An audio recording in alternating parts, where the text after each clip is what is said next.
Okay, so are there anyone who is trying to add a course?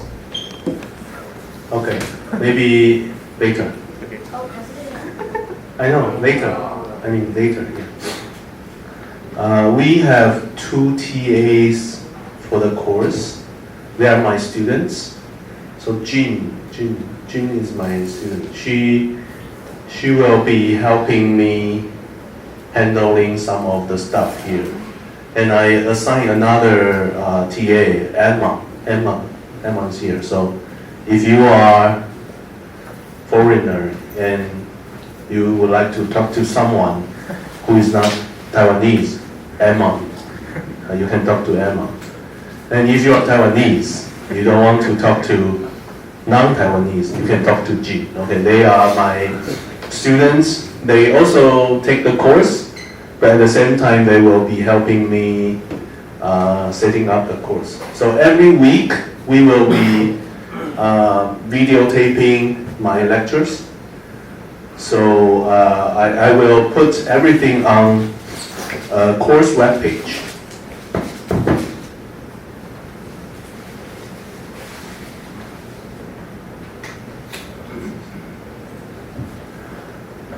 So this is the course webpage, the webpage of my lab, and there's a sub-page. It's called Online Lecturing. If you go to Online Lecturing, you have to scroll down. You have to scroll down to find the course. This is optimization. Okay. So over here you can see I have taught this course for several times already. And I tend to use similar course materials. So you can click on some of the videos, PowerPoint for this semester. Or if you don't like my performance for this semester, you can check all videos. Maybe I did better in the past. Or you just want to review more. So there are videos and materials for several years already. And in some of the lectures, I gave the courses in Chinese. So if you're Taiwanese, you can check on those Chinese materials, that's fine. But I didn't teach everything in Chinese, okay? So this is, I should do this.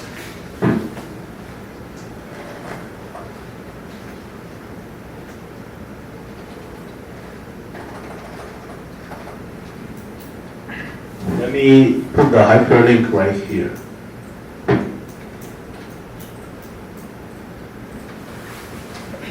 Okay. So in order for you to get access to here, I need to use Facebook. That would be the easiest way for me to keep on giving you information.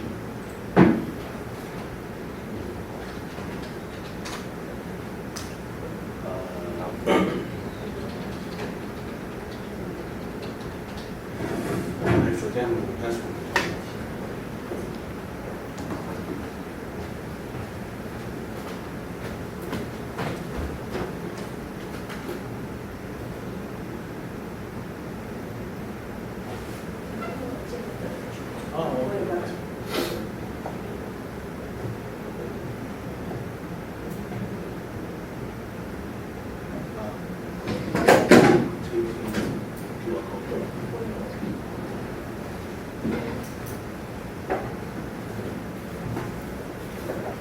Oh, okay. So my TA already prepared this QR code.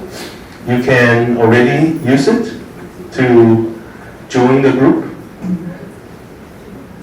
And inside the group, I will announce the hyperlink for the spreadsheet. So in the future, you can find the course information more easily.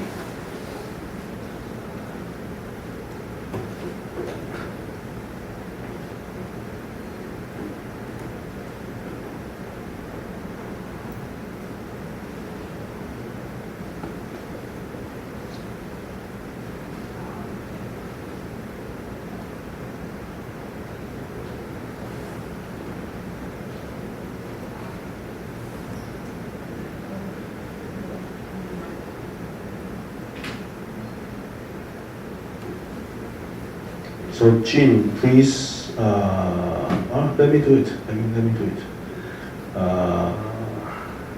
Here.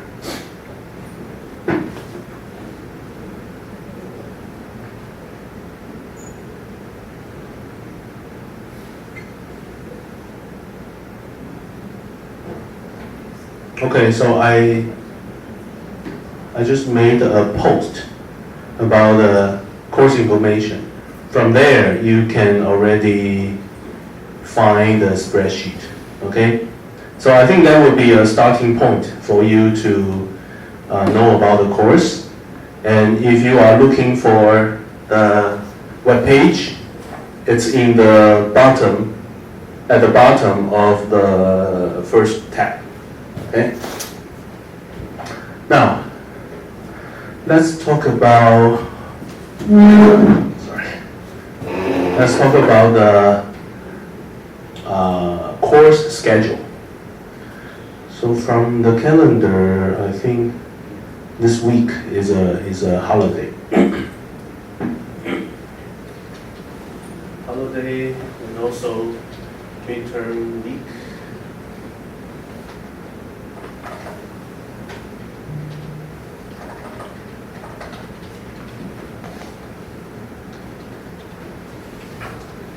So we will have no course on the week.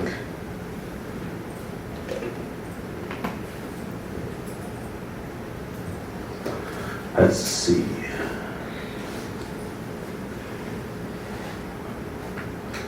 Okay, the 22nd.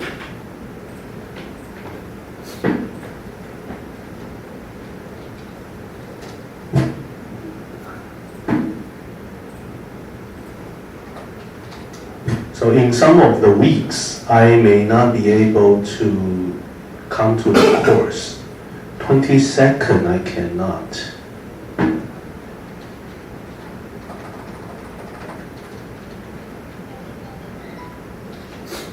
So I need to figure out what we can do on the 22nd. Let me see. 27th, yes. This week I'm in Korea.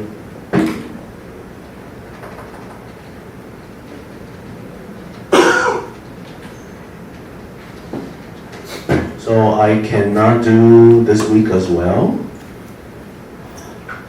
Okay, and this is the final exam week. So maybe, how many, let me see.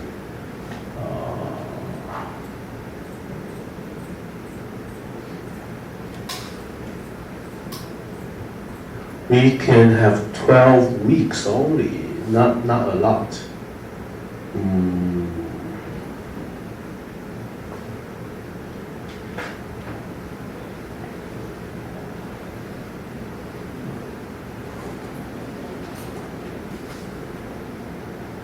I guess I want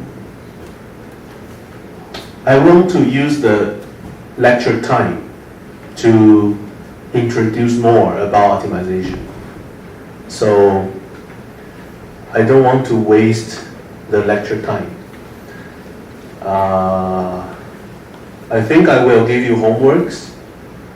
I want to save my time for exams. So maybe we can think about some other ways to do exams.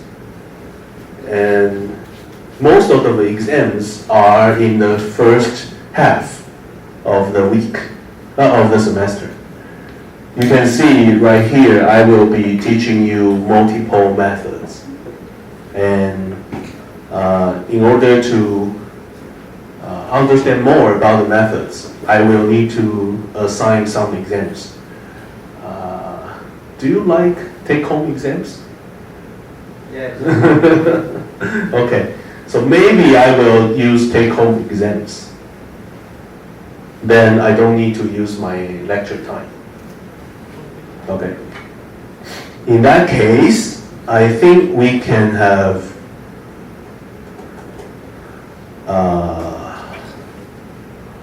how about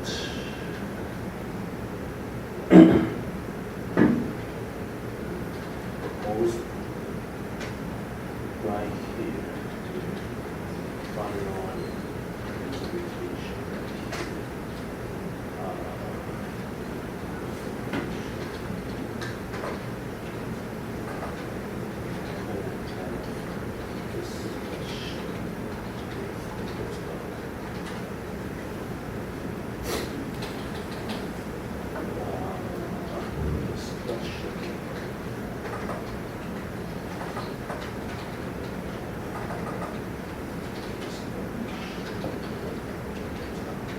Okay.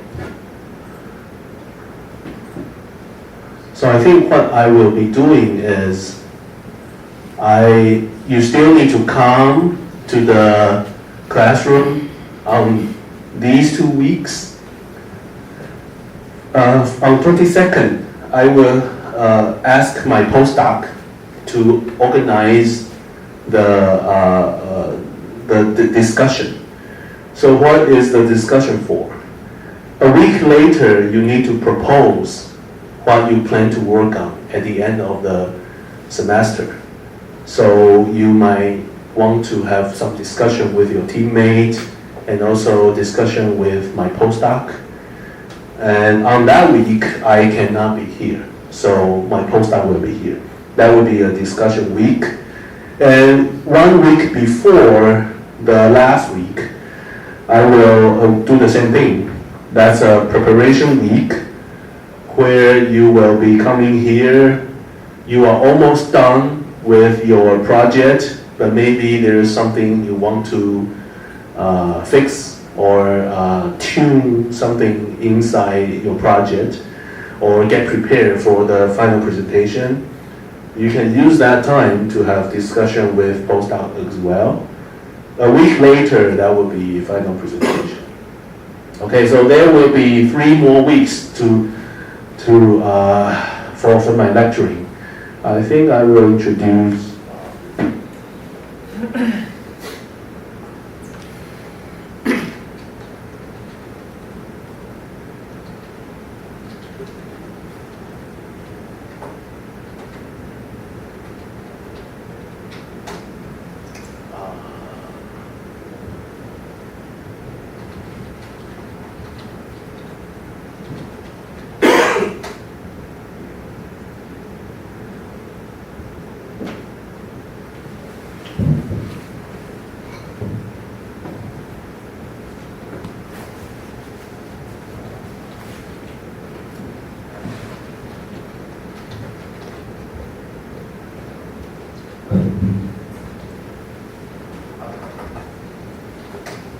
Okay, I think I will be talking about something called evolutionary optimization. So it's a kind of optimization process that requires a random process.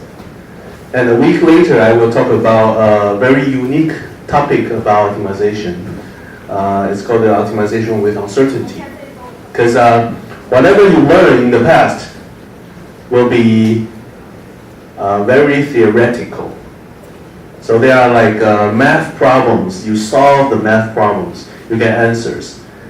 But those answers may not be useful in the real world. Because inside the real world, there are uncertainties. So I will teach you how to do optimization with uncertainties. For example, if I want to use optimization to design the dimension of this table, and let's say the width, the size of the of the plate at the top are the design variables. And if you, at the end, figure out the optimal dimension of this table is, for example, 60 centimeters, and you ask the manufacturer to produce this table with 60-meter length on this side, and you produce 10,000 of them. At the end, many of them will not have exactly same dimension that you're looking for. That may not be 60. It could be 59.5 or 60.5. So there are standard deviations. There are uncertainty on that dimension. If the dimension is uncertain among all the product you produce, then the property of those products will be uncertain, slightly different. The weight of every table right here won't be the same. For tables, that's fine. But if it's a very important design for humans' safety, then it's very important. Okay, so how do you do optimization when there is uncertainty in your problem? So for this week, I will talk about that. And another hot topic will be AI. If you want to do artificial intelligence or machine learning, there's always a process of optimization. You need to use optimization to tune the key parameters inside AI or machine learning methods or your structure. So I would like to spend another week for AI topics. For those, I think I won't be giving you homeworks. So let me, if this is the weeks that I'm using, then I think I will homework.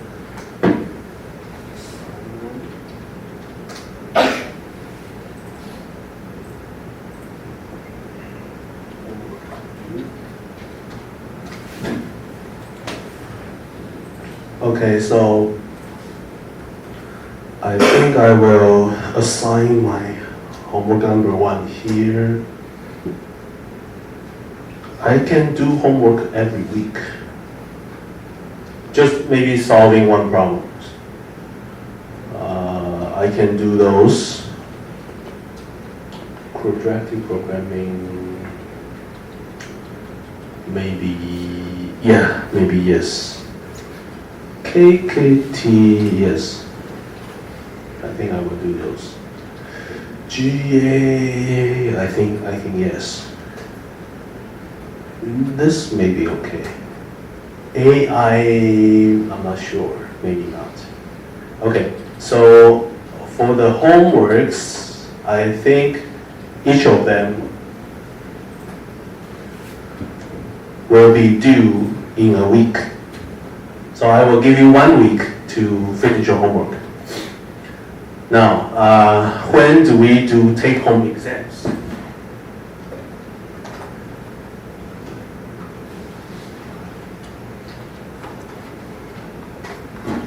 Let me see. I think we need to do one after conjugate gradient. I think the more exam I assign, the better for you to get good grades. Because you will have fewer topics for each exam, so you can maybe do better.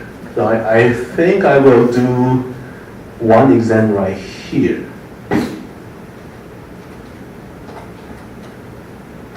Then another one here.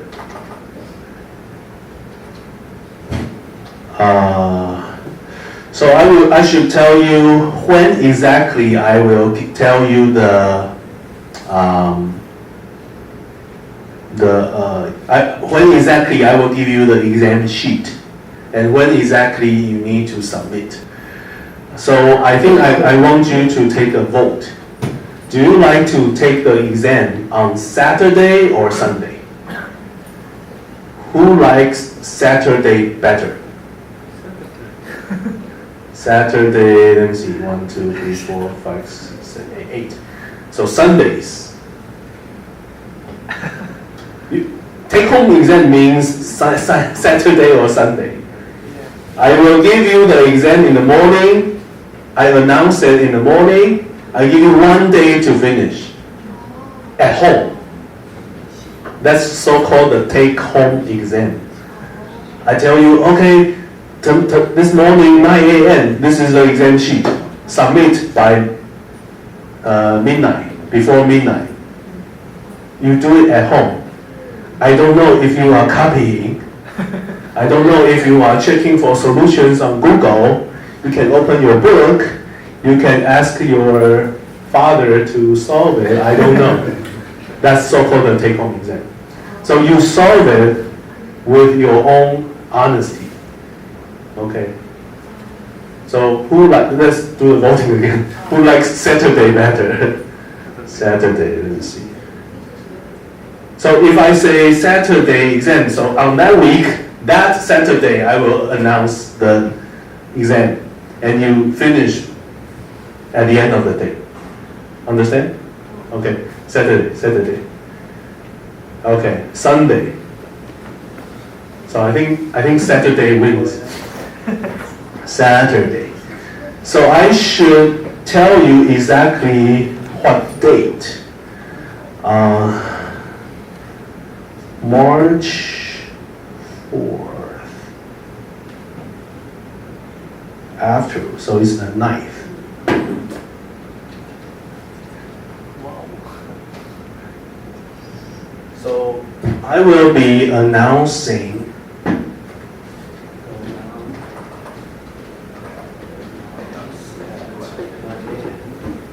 and you need to submit by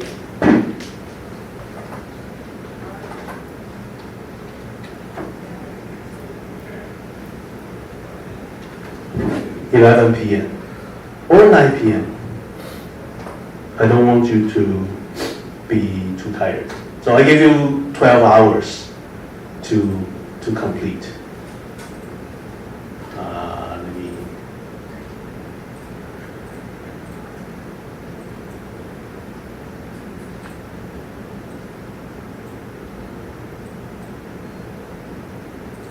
Okay.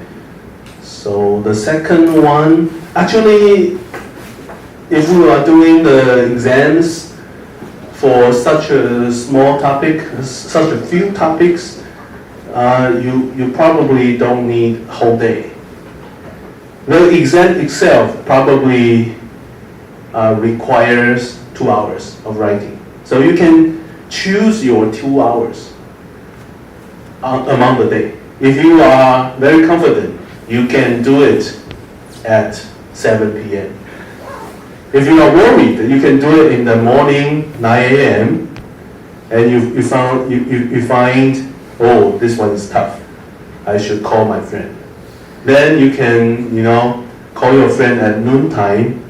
Okay, now let's get together. Let's solve this problem as a group. Something like that.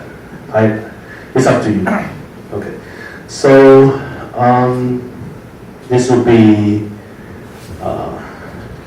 March 23rd. Okay. And we can do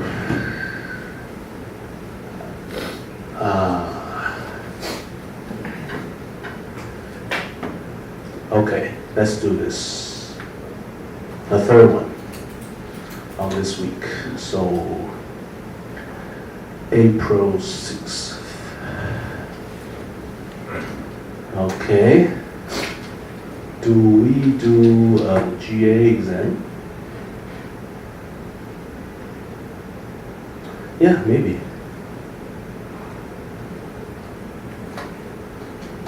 So May 6th, 11th. Okay. Now, so let's talk about scoring.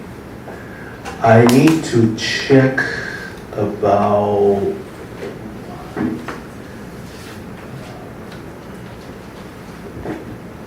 I want to be consistent about the scores. So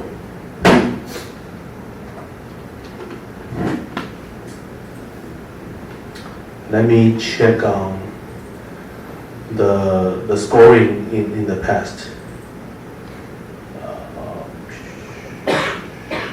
This one.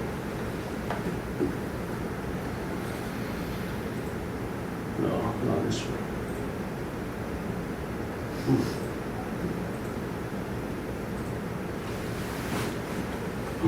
No.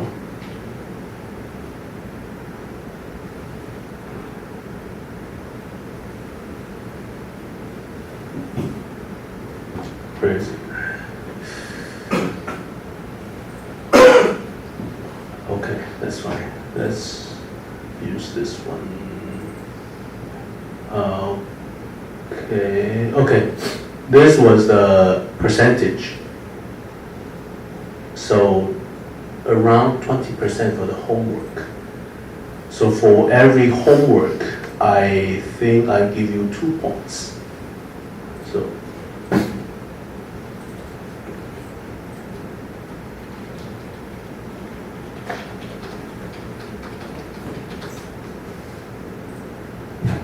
hold on. Right.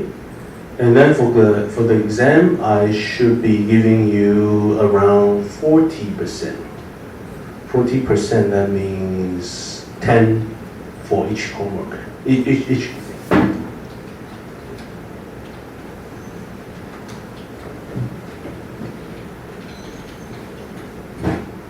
Okay. And then I should have a 30% project. 30% project. So I think for the project, I will give a 10% to the proposal. And then final presentation, 20. So that's let's do a sum.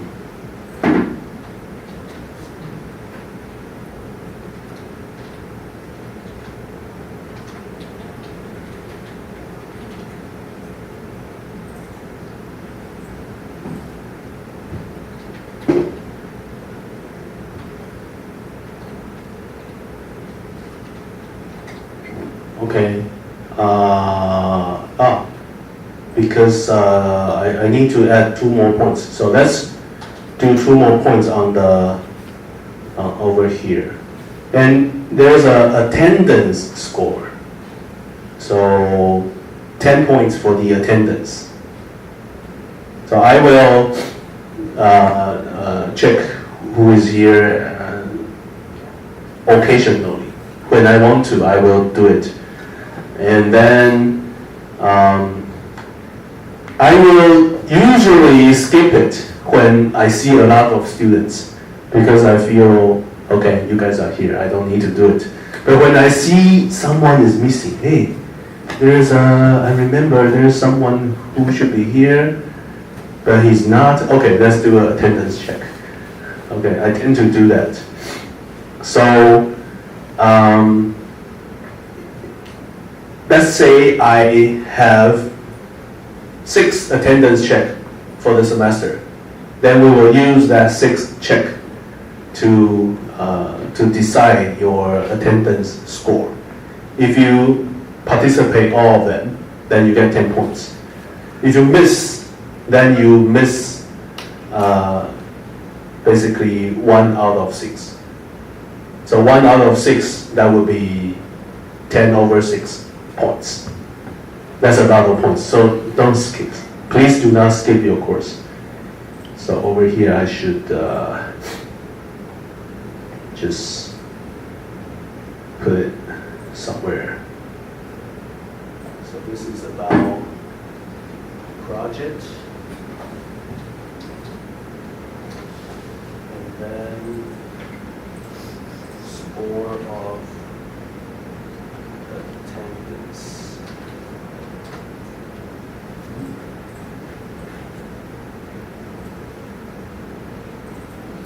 That's 10 points. So in total, there's 100. Okay? So that will be the scheduling of this semester. Let me see. Let me shorten this. Okay.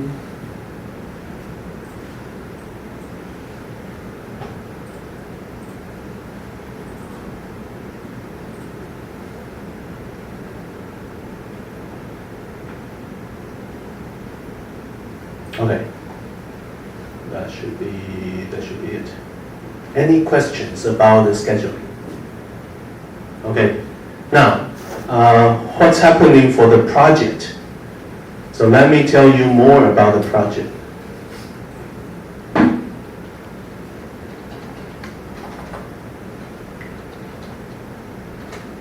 I think we have around 20, let me see, 20 or something students. Let me see. Yeah, around 20. So let's do 2 people group, two person group.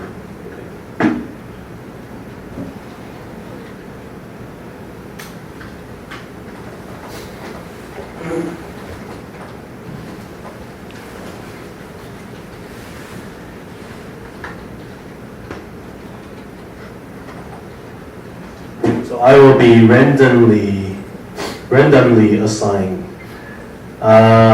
This time I prefer random assign Taiwanese and then random assign non-Taiwanese. So in a group, most of the groups there will be 1 Taiwanese, 1 foreigner. So it's a better international collaboration. And I think there are more Taiwanese. So there will be, of course, some groups with 2 Taiwanese. And if I see a group with 2 of my students, I will separate them. So my students has to work with someone else. Special rule for my students. So how about, we will do the grouping later on, just right after this. Let's talk about some rules. How do you pick up a topic? Topics with your own choice. You can use what you work on in your own research or any hot topics in the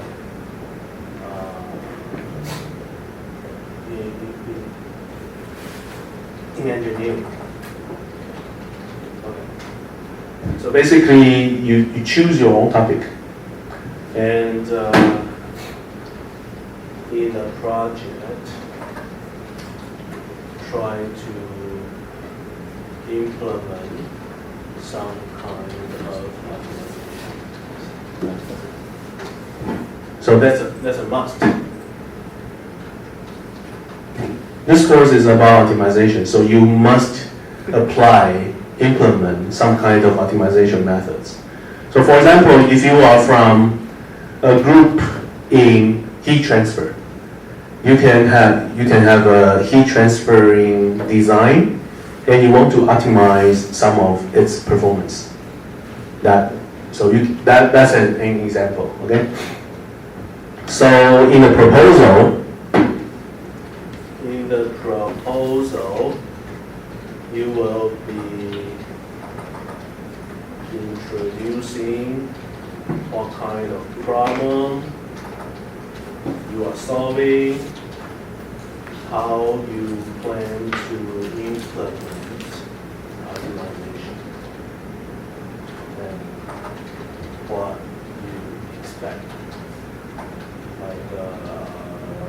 research goal.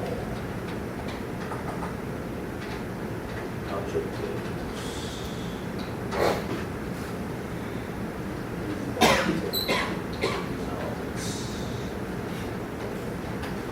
Okay.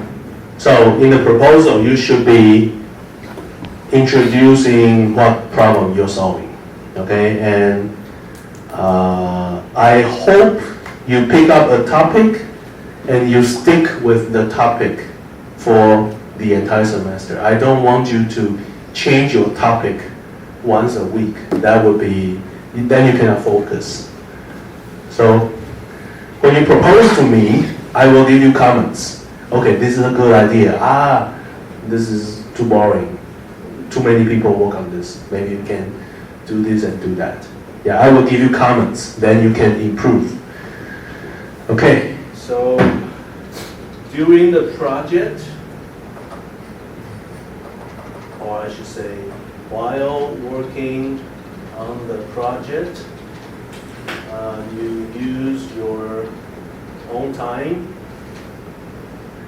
and resources. If you need additional resources, tell Ling.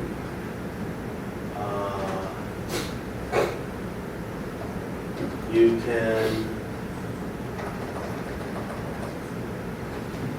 can do experiments, simulations,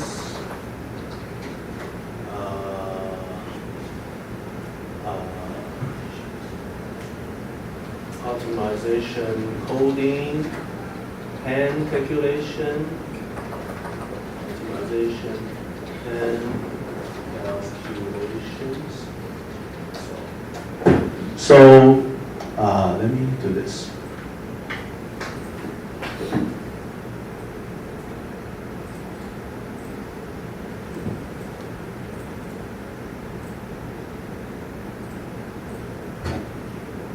So if you want to work on a project on a specific topic, you need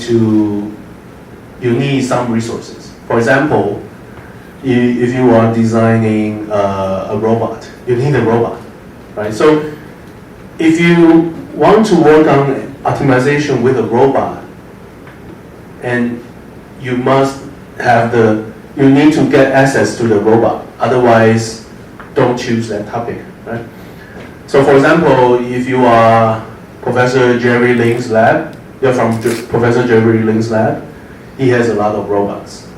You want to use your professor's robots to work on optimization, that's fine, but you better get permission from him. So let me, please get permission from whoever is in charge, who is responsible for the resources. Okay, so you better get permission, otherwise you cannot use it for your project. And if you are looking for some resources from my lab, that's okay. Then you need to discuss with me. For example, if you want to 3D print something, and can Professor Lee provide some funding or the 3D printing machine for the prints? Yes, I can. So whenever you need something, you need to let me know. Of course, I cannot give you a lot of resources. I can only give you a few. But that's we can discuss about this. Okay. So do you have to do experiments? No. Do you have to do simulations? No. It really depends on you. So if you have software that can simulate some of the physics or some real-world behavior of the system, and you want to use that software to simulate how you optimize the system, that's perfect, that's fine. And if you you are not a simulation guy. You don't like to do simulation. You like to do experiments. That's totally fine. So, for example, you're from the field of manufacturing. You have all materials. You have a very special materials. You are trying to find optimal combination of the materials that you put inside your design. So the only way you can know the result is to do experiments. Fine, that's perfect. But every time you perform one experiment, you need to spend this amount of money. How many experiments can you work on? 20, 30, 100? It's really up to you.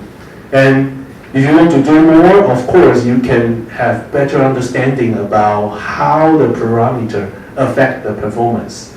But that costs more money and also needs more time. You may not have enough time. If you check on the course schedule, you probably know what you are working on at the end of April.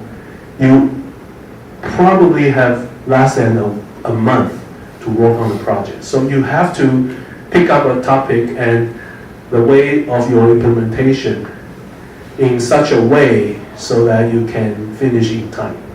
Okay, so while you are proposing your project, you need to explain how you get the data. Then I can help you to understand whether that will be too much or not enough. Okay, so in your proposal, you need to tell me what's your plan. And during the week, the month, you implement what you plan to work on. Okay. So at the by the way, about the proposal, you need to prepare a PowerPoint.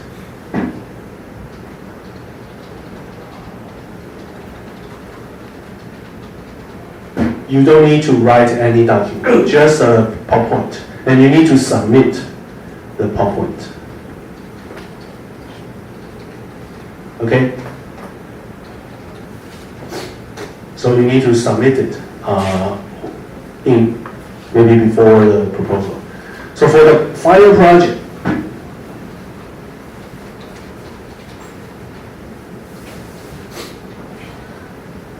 you need to prepare a final PowerPoint, a complete report in Word document, any other related materials such as programming codes,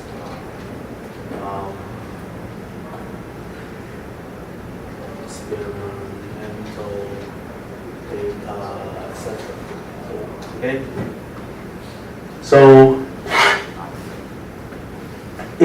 for the final presentation, you not only prepare PowerPoints, you need to write a report. I will give you extra time for the report. I will tell you how many time you have. Maybe a week after your presentation. And also videos. Pictures. Yeah, if you have taken some videos or pictures, submit them to me. Any related materials and codes and so on. The purpose of this collection is not to take your copyright. It's just for the completion of your final presentation. And I know some of those could be confidential information from your lab. If they are confidential, don't use it. Do not use it in this course. You don't have to. Because if you use some confidential data from your lab, then we need to negotiate with your professor and see if you can use it in the project. That would be too much for the course. So pick up something that you can use, and at the end submit everything to me as a complete package for your final project. So once you complete everything, if I find good potential in some of the results, I will recommend you to submit it to a conference. The selected final results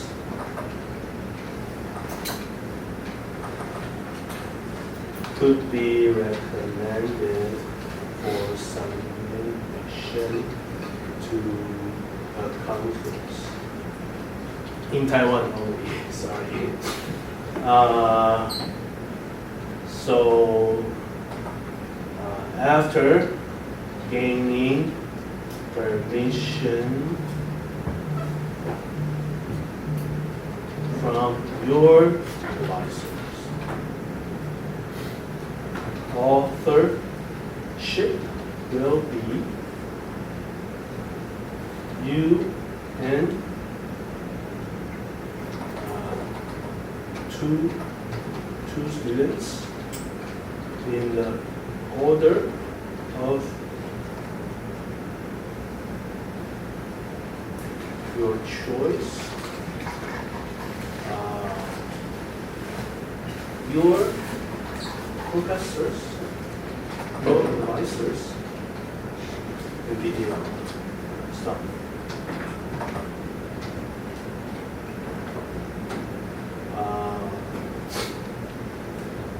All costs for participating the conference will be taken care of by Professor. Okay, so if you, for example, you work with Professor Jerry Ling, he works on robots, and you did something really good in optimizing some of the performance of his robot. And I believe that could be published in a conference. Then I will recommend you, the both of you, to work on this and submit it. So once I do that, of course we need a permission from the advisor. We need to respect his choices. Sometimes they don't give the permission because they want to publish on their own. That's totally fine. If they don't approve it, then we don't do this. If they say, okay, totally fine, do it, fully supporting this idea, then we are good to go. Then we can, about this paper, the authorship will be starting with these two students in the group. We need to decide who stays in the front. Then we put the advisors behind the two students. I will be at the very back. I will be the corresponding author because I will be taking care of all the cost. So I will decide which conference to submit.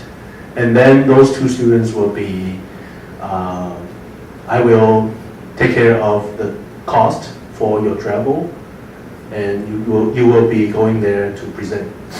So one of you will be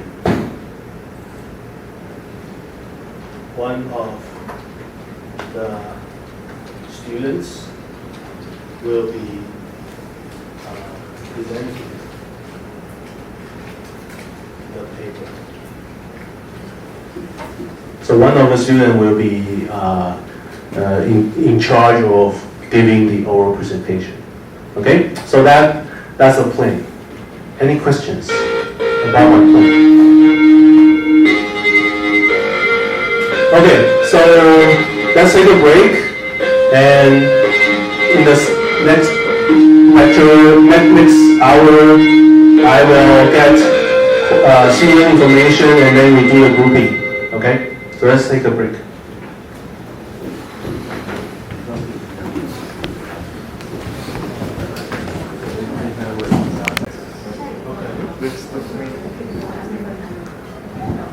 Okay, so now I'm going to, it's not yet, not yet.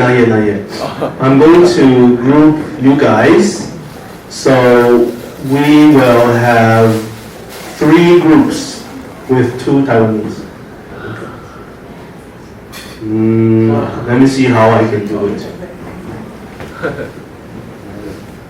Sorry, Professor. Yeah, go ahead. There's two names of Matthias there. I think Oh. there's something wrong. Excellent. Yes. Thank you. So there will be one student who has no groups, no teammate. So that person will be. We'll see. Maybe some of you will drop, or some others will come next week. Who knows? So that's at least group for what we have so far. So let me random process those.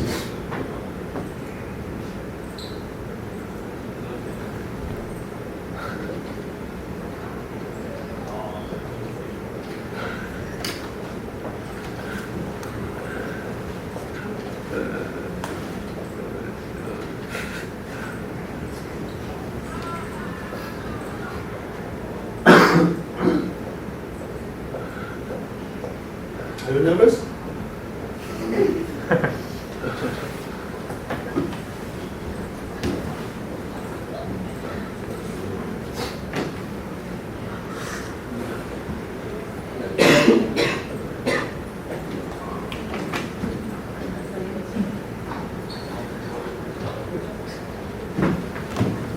Not yet the result, okay? Just finishing the code. Not yet the result. Not yet the result. So I should get, so those three, whoever that is here, whoever that's here will be grouping right here. So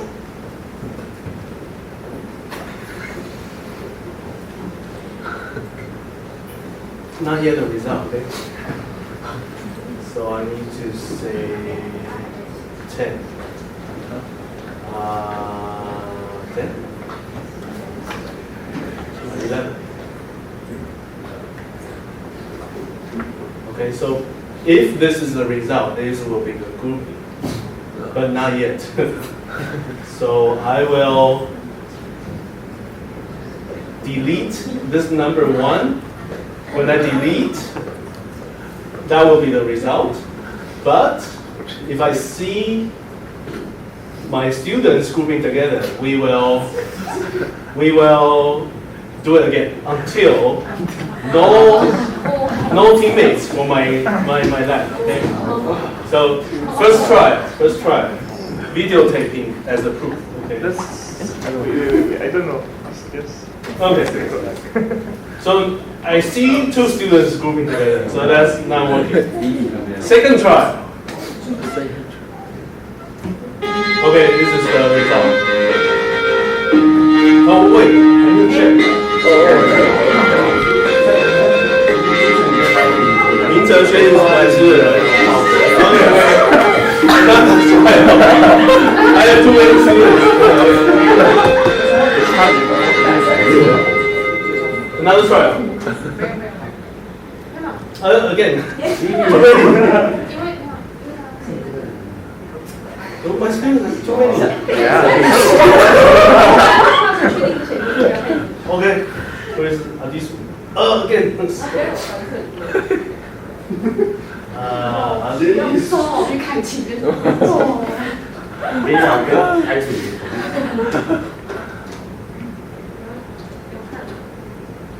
Okay. Emma, where's Emma?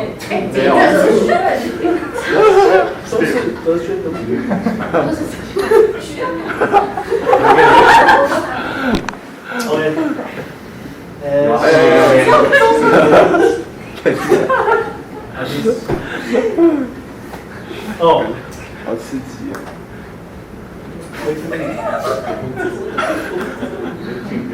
I think I need to change the Hold on. Let me change the coding. It's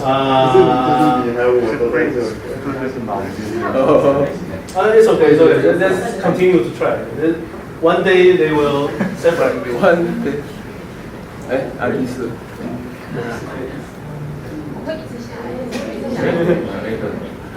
Emma,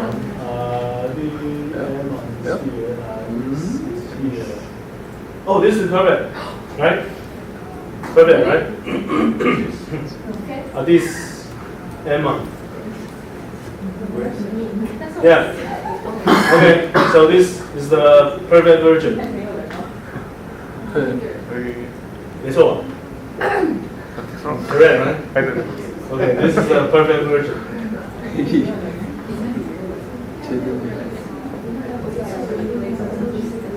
Okay, so that was the perfect version, but there's one person at the bottom. So we will figure out what this person will do. So, how about this? We don't need those anymore.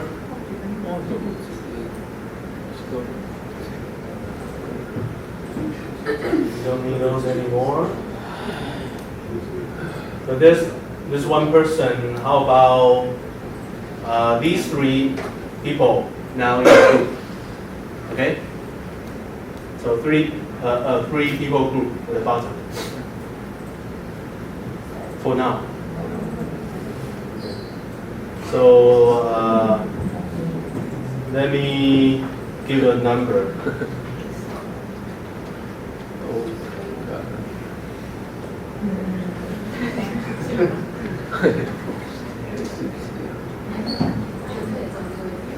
We don't need these anymore.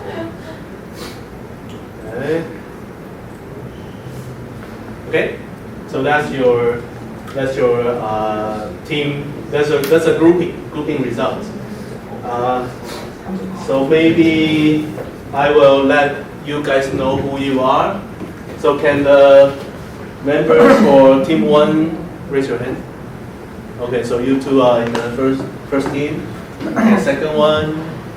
Okay, so you're meant to be together. Okay, the third one. Wen Chenhan, not here. Oh, that's a risk. Anyone know who this person is? No? Maybe, if that's the case, let's take him out and put him here. 后面还有呢，后面还有人没来。 Oh, okay, we will throw them away. Okay, let me see. Okay, let's keep it for now. Okay, keep this for now. Okay, if this person doesn't show up, we will figure out. Okay, next. I think this person dropped the course. Nikita. Yo? Nikita. Oh, Nikita dropped the course? Yeah, I think. You think so? Yeah. She told me that. What do we do? Okay. Again.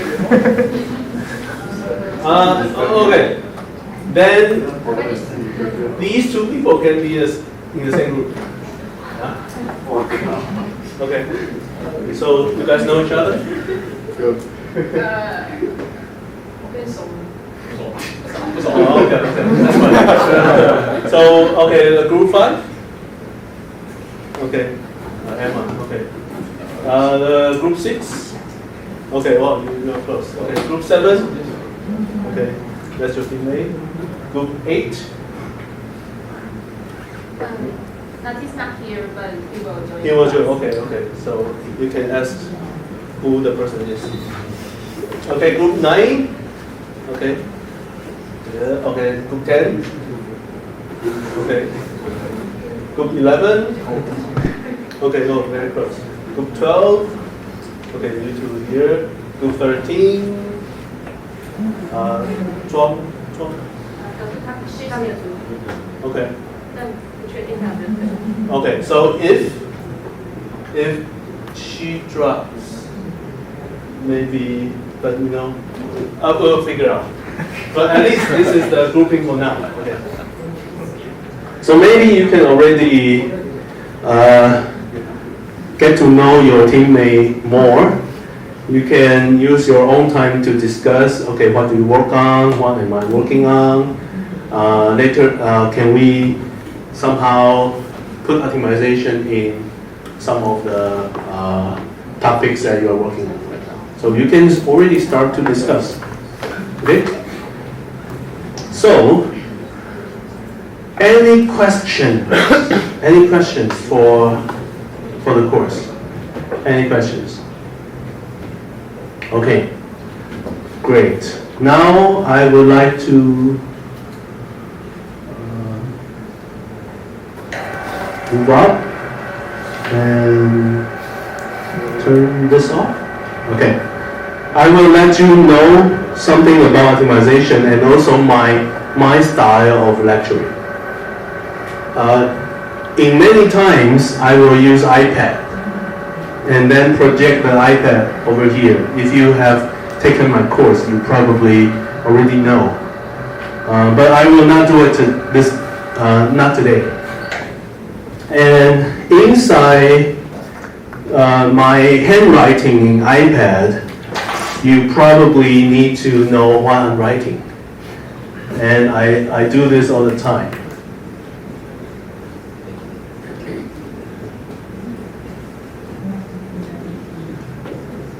No, I don't write N like this. That's fine.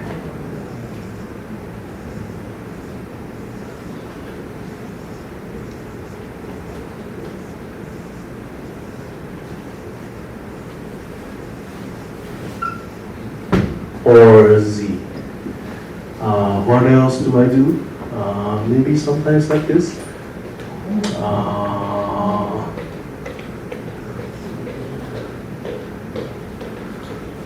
Sometimes do this. Yeah.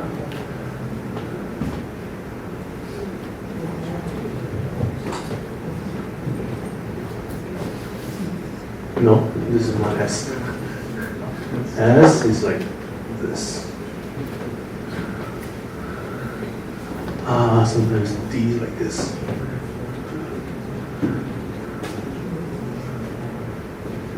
Capital A maybe? I think I sometimes do that.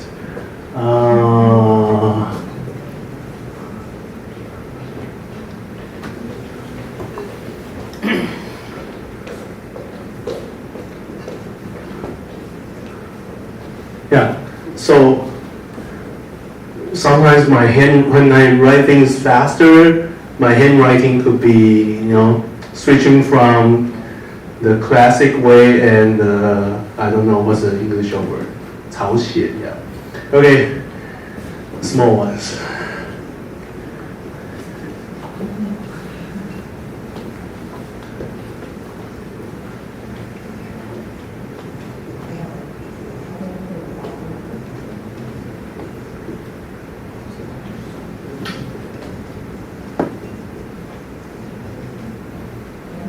For the smaller ones, let me see.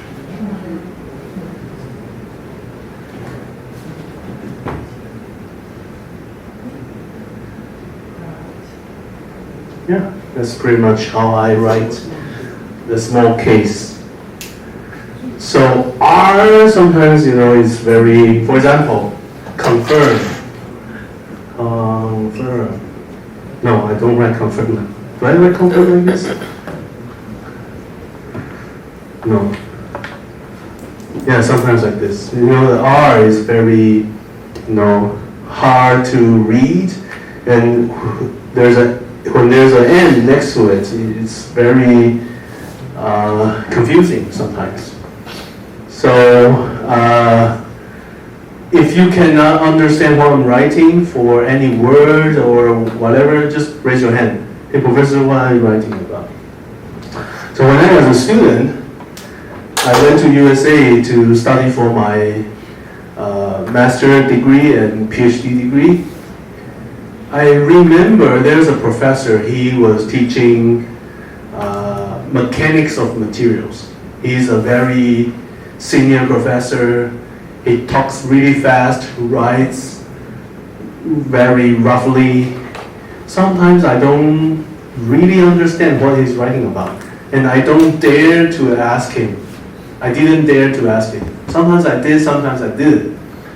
So I remember so clearly at the time, I saw a word. I couldn't understand what he was writing about. It looks like a draft, very rough. So I copied the word exactly on my notebook. I figure if I don't copy it, he will just swipe the board, and then he will just wipe the board, and then I can never see the word again. So at least I copied it. But I didn't raise my hand to ask. There's a word right there. And 2 years later, or 1.5 years later, I need to take the qualifying exam. If you are a PhD student, this could be your qualifying exam course. But when I was in USA, passing the course doesn't give you the qualifying. That doesn't give you the qualification. In USA, they will arrange so-called a qualifying exam. You basically go there and the professor will give you an exam sheet. You need to solve the problem and get high score in order to pass the qualifying exam. So it's an additional exam outside of the course. So imagine I have 6 courses to pass.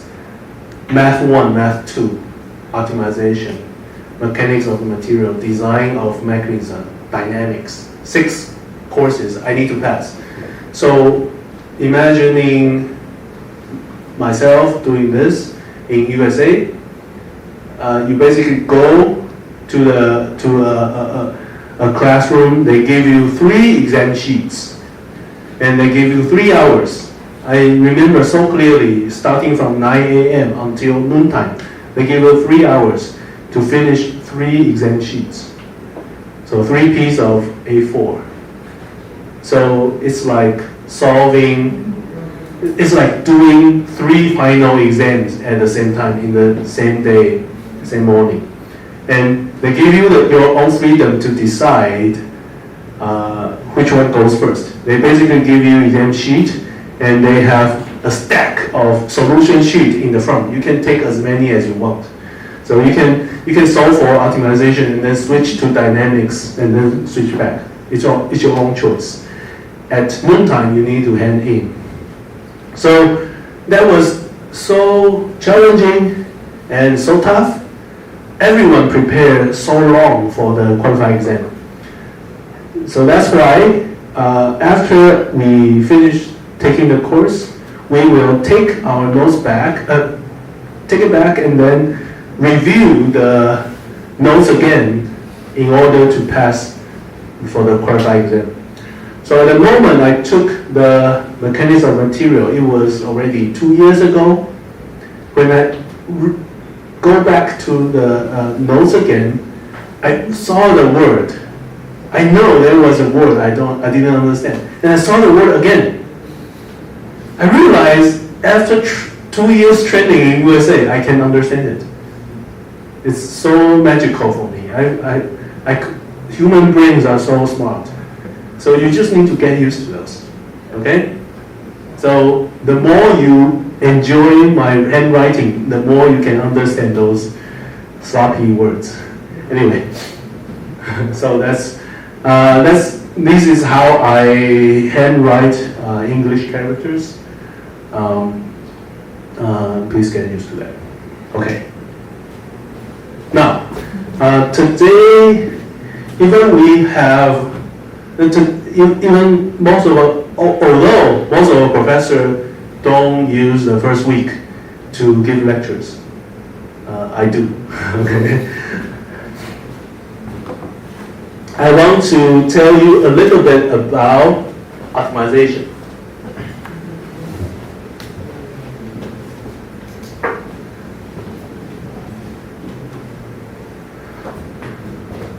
So, if you read a research paper and you see someone describing an optimization problem, what will they usually write? So So let's say in a research paper, they could be writing the design variable. There could be many of them.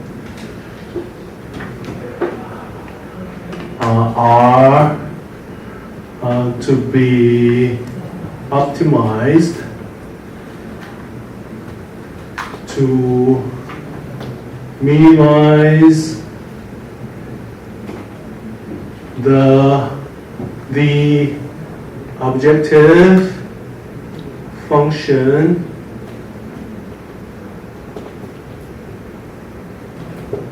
f of x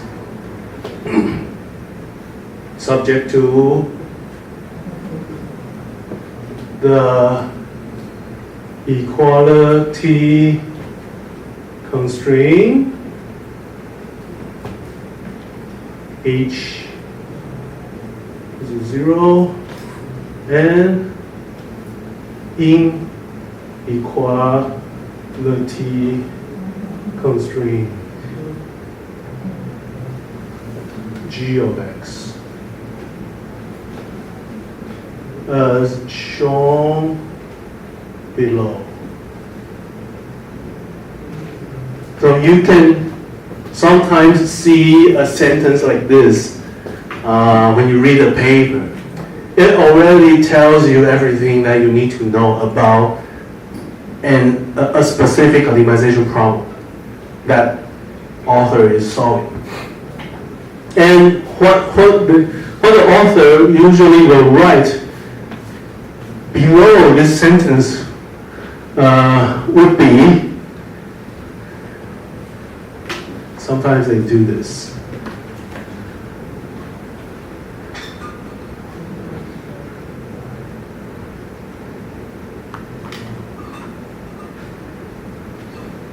Okay, what does that mean?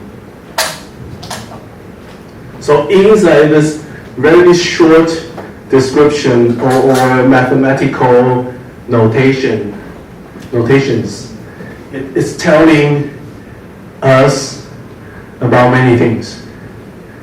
Sometimes they write down something underneath this MIN. Basically, it's telling us what are the variables that you are modifying during the optimization process. Okay? And over here, there's an action about optimization. They are minimizing. We want to minimize. It's a very important action. Minimize the objective function. And over here, whatever you're minimizing is so-called the objective function. Okay, so it's right here.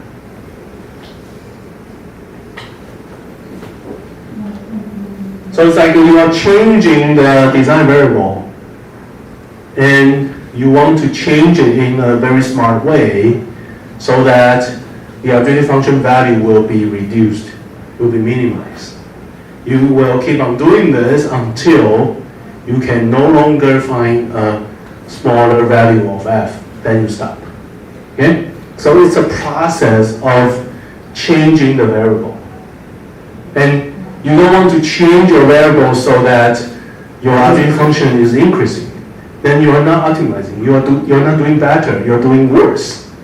So you want to make sure every time you change your variable, your objective function is reducing.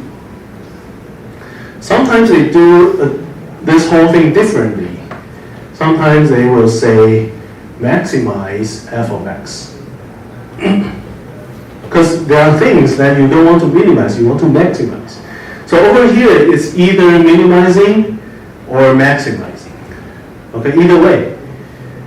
But for us, we mathematician usually like to solve the problem as a minimization problem because we don't want this value to become so large. We want it to be small. So equivalent, equivalent,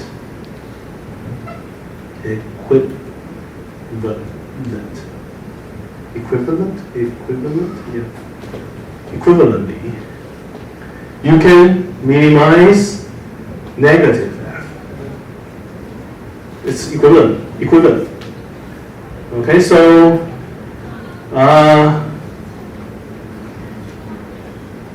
if you modify the way you describe your problem, it's totally okay because they're equivalent. Okay? I think it's E, right? Is it? Okay. So what else? There's something called subject to. And for short, they use S.T. Subject to. It's not such that. Not such that. Okay? It's actually subject to. So this is subject to. So what does subject to mean? Subject to means limited by, under some kind of limitation. Okay? 受限于, okay, if you need to know the Chinese, limited by something. So you can have a lot of rules and they could be listed over here. So you can actually have multiple constraints. So we don't call them rules, we call them constraints. So constraint is a word, constraint is a verb.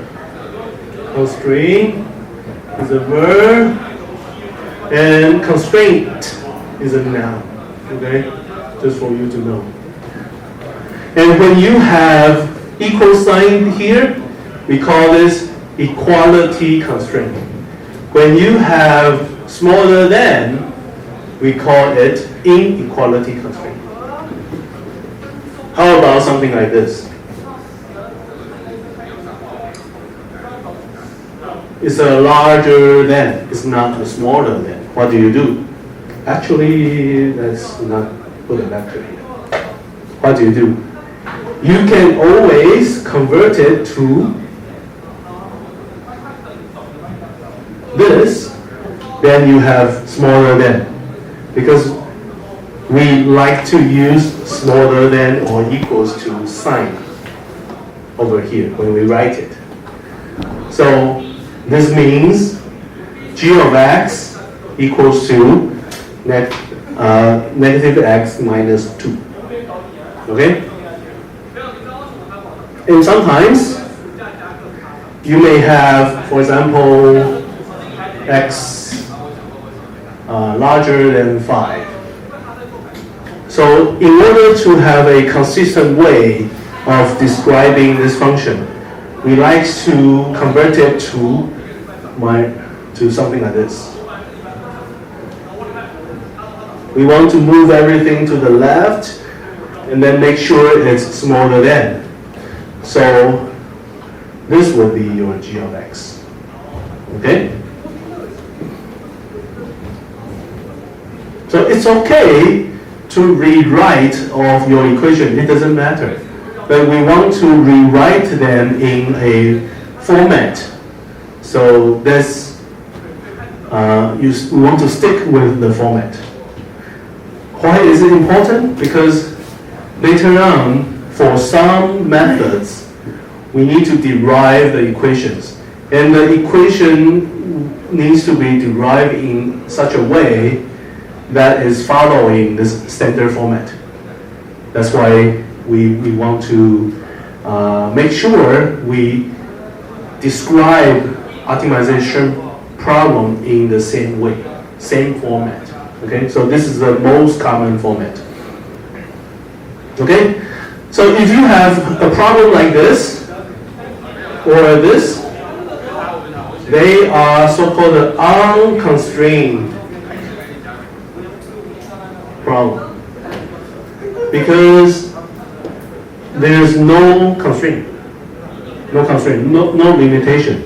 And if you have something like this, the whole package is the constrained problem. Okay? I can already give you one example.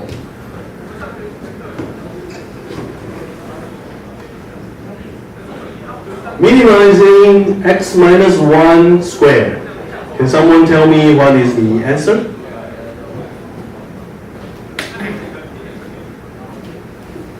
It's very easy. X equals to what so that function value is the smallest? Yeah. So we will say x star equals to 1. Whenever you put a star, that means optimal solution. Okay? So it's a very easy problem. You can already use your eyeball and then observe, and then you can, it's a quadratic function. There's a smallest point at the bottom. And you can quickly, from the basics of your mathematics, you can already see x star equals to 1. Right? So this is actually unconstrained minimization because there's no constraint. How about this? Minimizing, same problem, but there's a constraint. Okay. Can someone tell me what is the solution?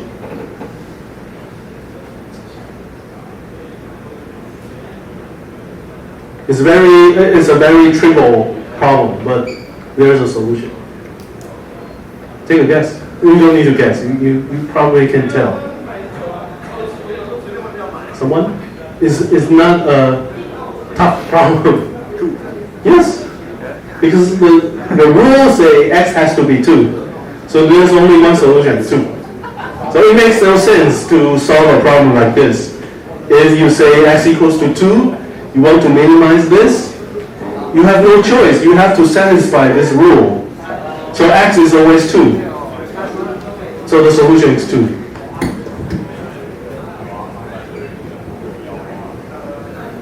Okay. It's a problem can be solved, but it makes no sense to solve a problem like this. How about this?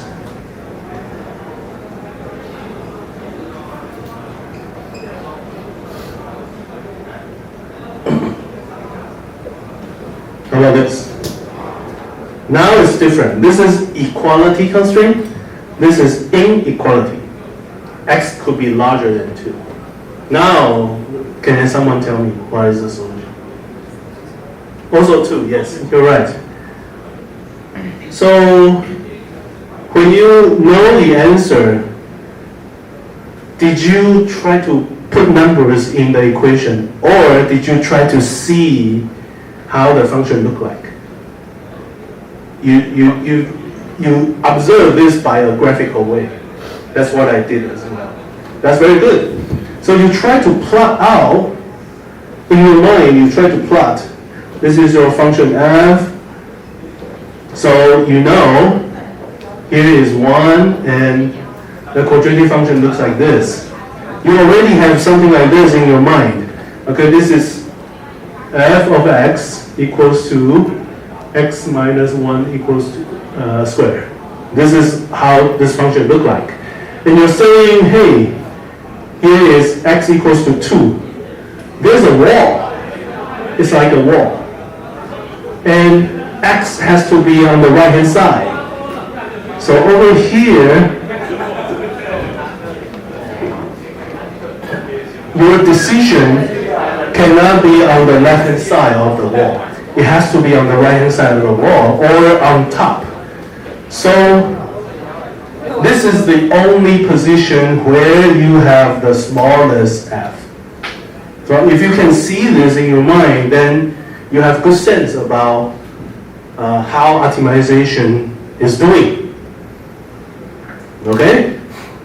But if you don't, that's fine. You can train yourself, try to view optimization in this way. That will help you a lot. Okay? So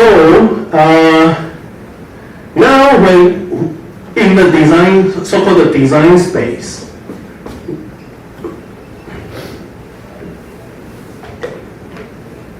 actually X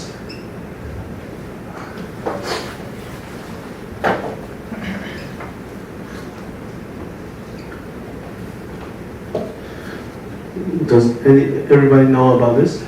Real number. And this superscript 1 represent order of 1. So if you have two for example, a vector, if you write in this way, this means X is a 3-dimensional vector, and they are all real numbers. They are in the space of real numbers. So you can say in this problem, the design space is a 1-dimensional real number space.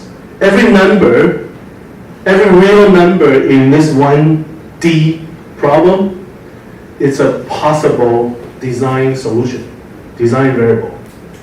So, but inside the entire real number space, some of them are acceptable, the others are not.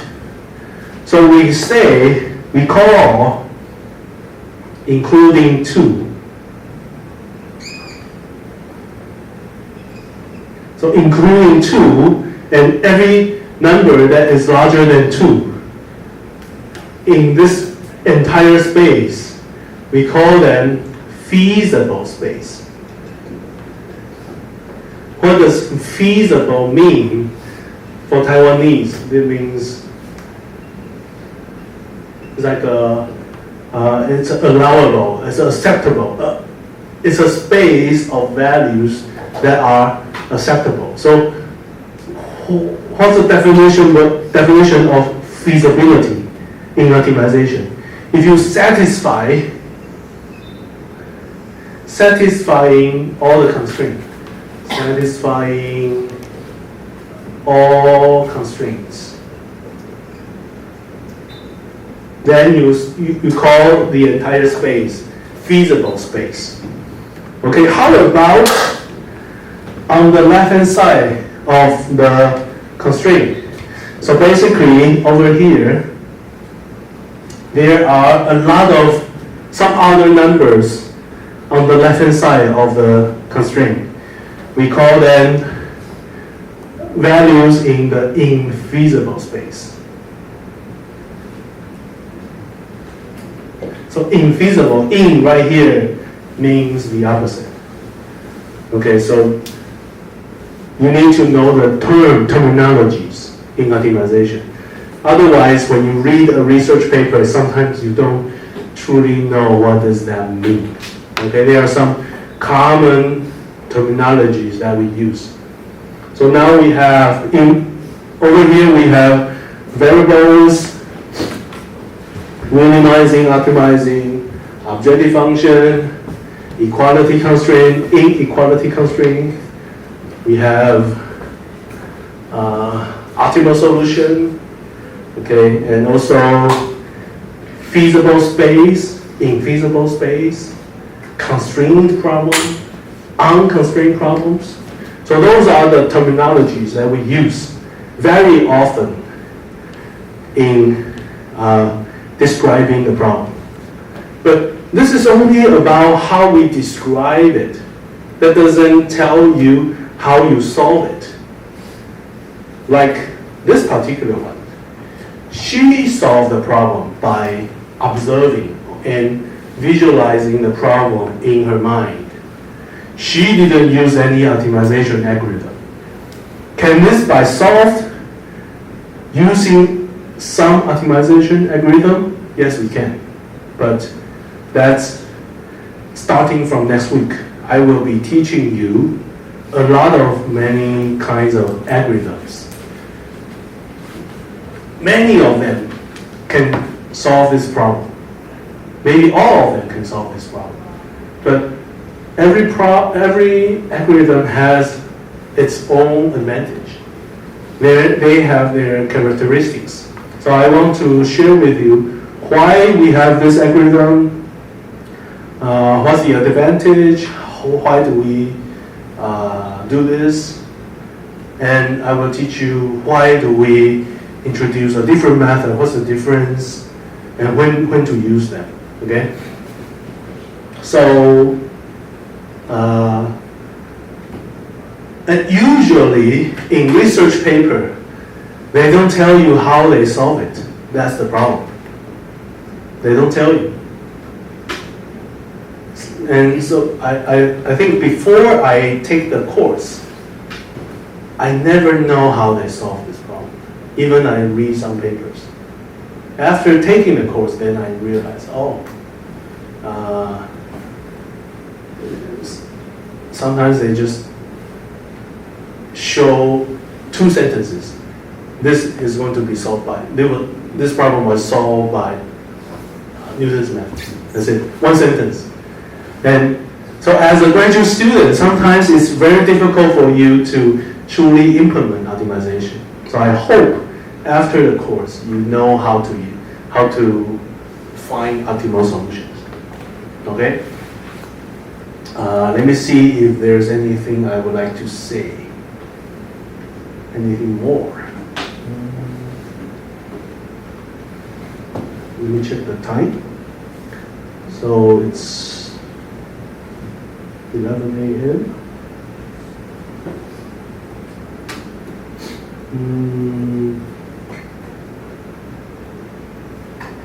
Maybe one more thing. So you may be curious about why we use smaller than and equals to. Can we do this? Can we just put the a larger than sign instead of the equal sign? If we do this, sometimes there's an issue. So let's try to do it over here. So if I'm minimizing x minus 1 squared subject to x must be larger than 2. Can this be solved? This is an unsolvable problem. Because you want the solution to be 2, but x equals to 2 is not satisfying the constraint.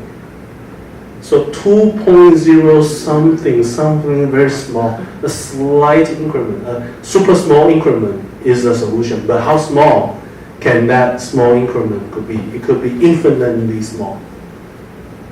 But if you have 2.00001, after rounding it becomes 2. 2 is not the solution because 2 is not satisfying. So in optimization, we try not to handle this kind of issue. We allow the solution to stay on the boundary. So the key is if you have this, then it can be solved. Because this allows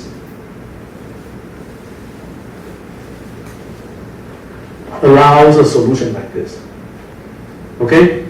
So when you try to do optimization in your thesis, be very careful about the constraint. Sometimes you actually want to do this, but when you write, you forget to put the equal sign over there. Then mathematically, x larger than 2 becomes an unsolvable problem. So when you try to describe the problem you use and you try to submit for a paper, if the reviewer sees this, he will probably reject or ask you to correct. Because usually reviewers are asked to check the math. They don't want a research paper with poor quality in math. They want to make sure all the mathematical equations are properly written. So this is a very common mistake for students or young researchers.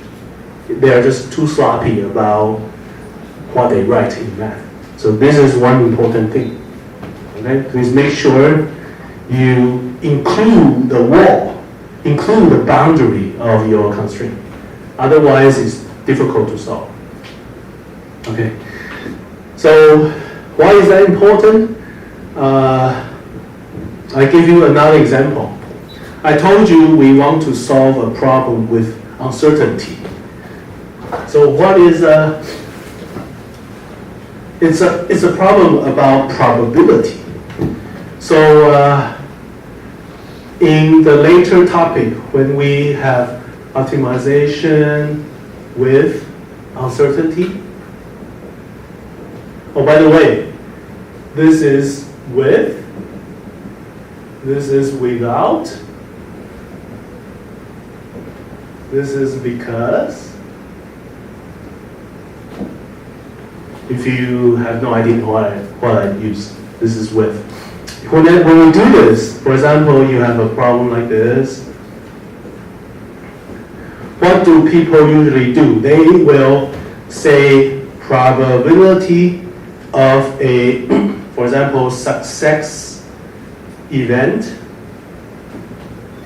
and must be greater than some required percentage, for example, 95%. Sometimes they do this. So what is success event? Usually, it's like your constraint. If your constraint, they want the constraint to be successfully satisfied with enough percentage, enough amount of percentage. So this is what people try to describe their problem when they are solving problems with uncertainty. But there's an issue.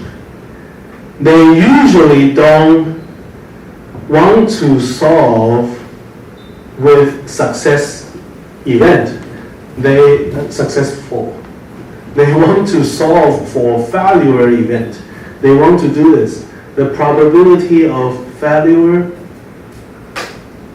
event that is smaller than a very small amount of percentage.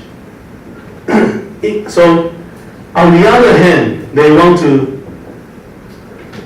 like this kind of problem more.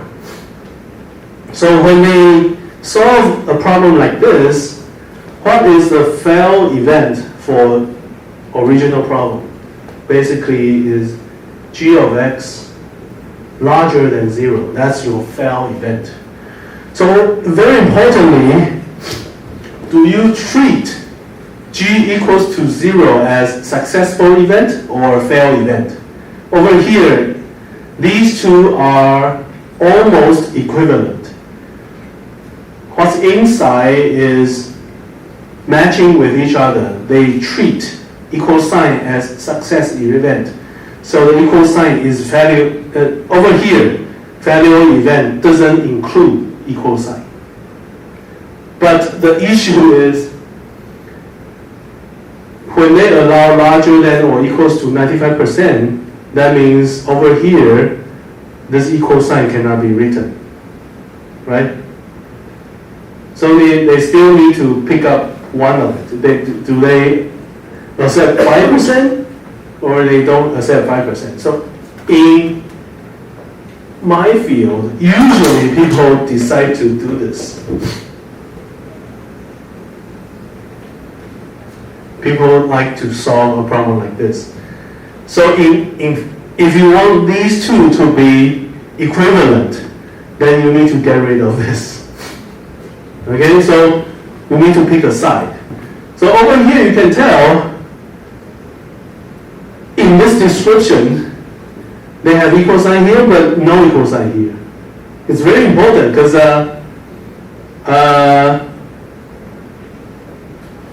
Why is it important?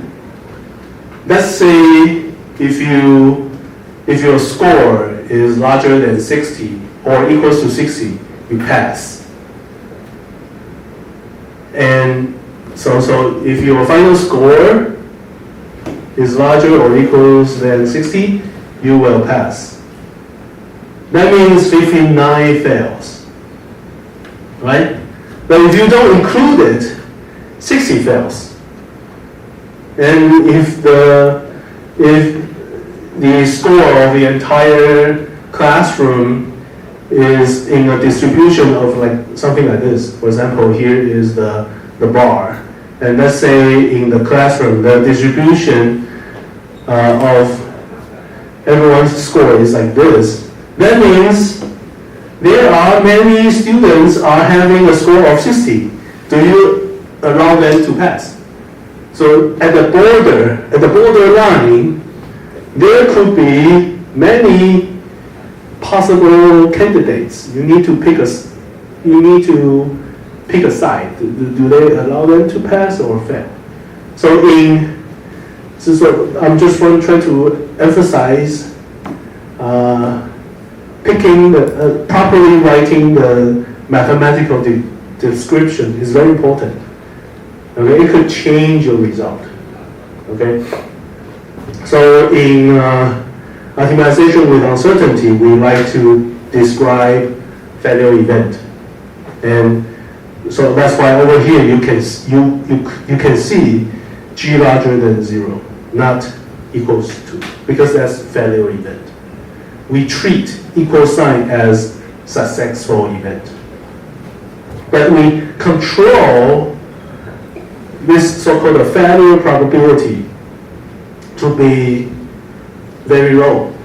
We only allow 5% of everything to be failed. Okay? So I think that's one thing I would like to remind you about the sign here. Okay. So that will be my introduction to optimization. If you, in the future, try to read papers about optimization, you may see this. Then now you know what's going on.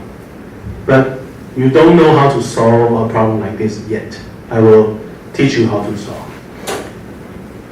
So that's it for today. I think I don't want to talk too much on the first day. If there's no more questions, I think that's it.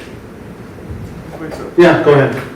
Is it possible if the constraint have like this only x below 2, right? Yeah. Or x more than 2. Is that possible like from 0 Like given the to x? range? Yes. Okay, so yeah, of course. You can do this. Something like this. And you can rewrite this as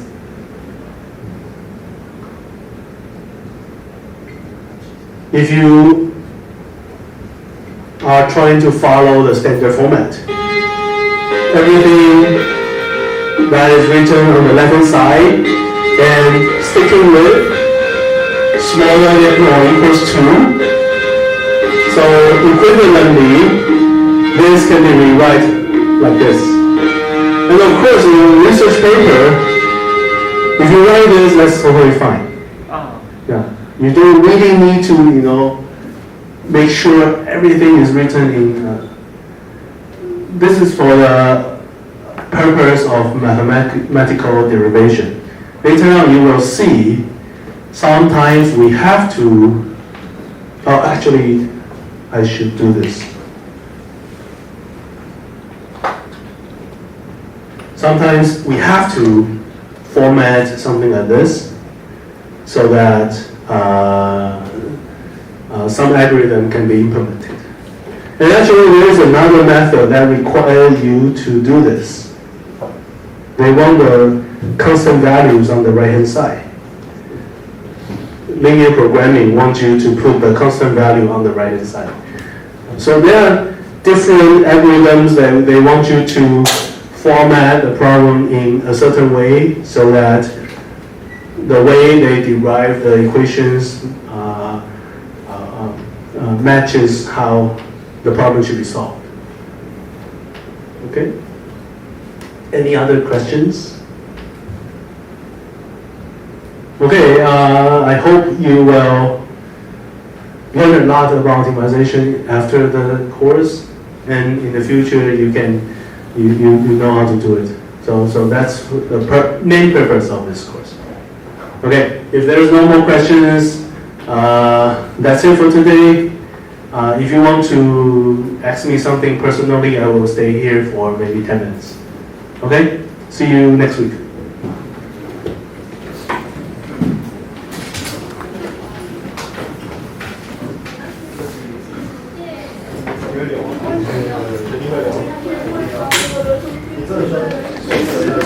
那个可以公用的。